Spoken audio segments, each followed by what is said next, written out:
Welcome back to my channel, and as always, I hope you're doing absolutely amazing. On today's show, night driving part 2, dealing with fatigue. Stay tuned.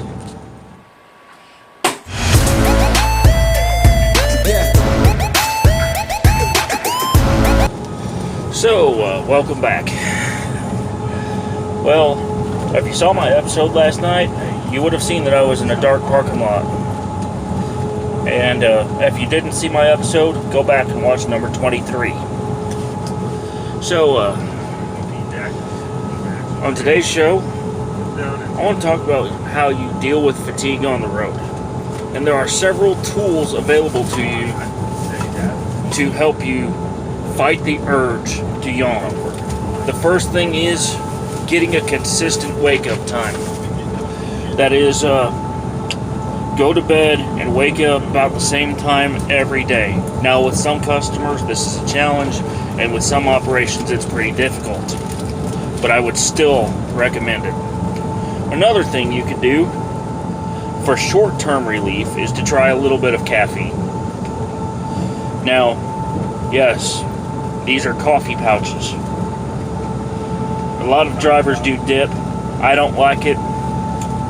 But personally, I think that the coffee pouches are a better option for me. And since the coffee pouches do not have nicotine or anything that is not related to caffeine, it's a much healthier alternative versus the nicotine and fiberglass that some people decide to chew.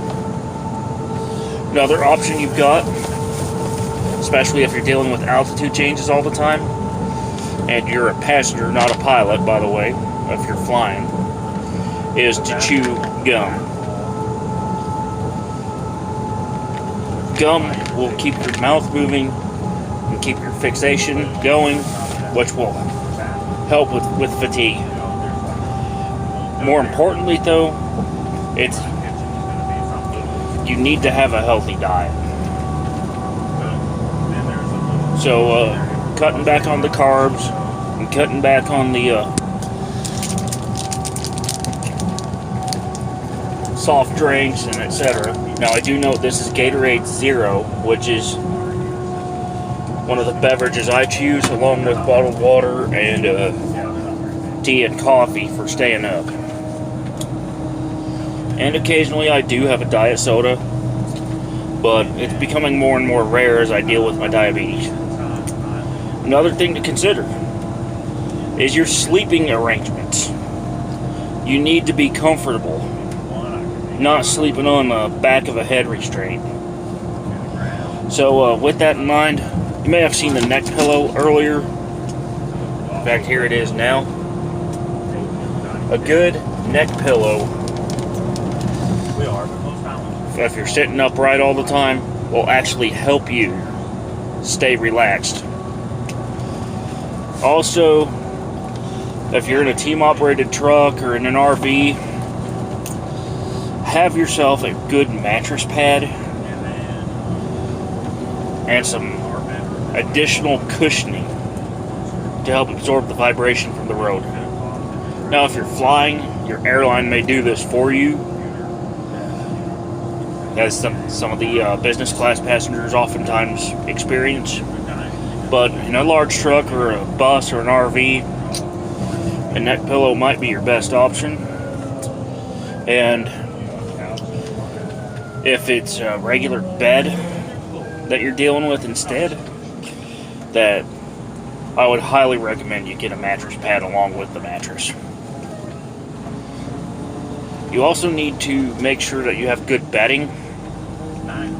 Yes, even $4 bedding from a local department store is better than is better than what some companies supply with their mattresses.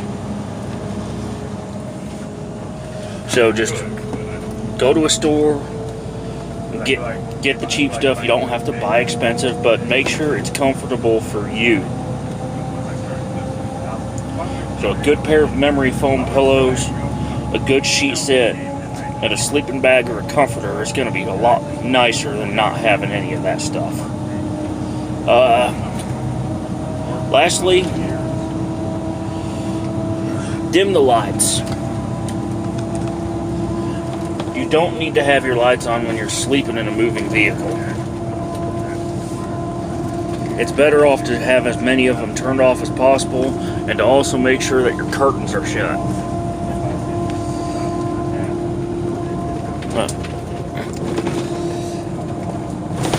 Y'all take care. Have a good day. And I'll see you down the road after I get some shut-eye. Bye for now.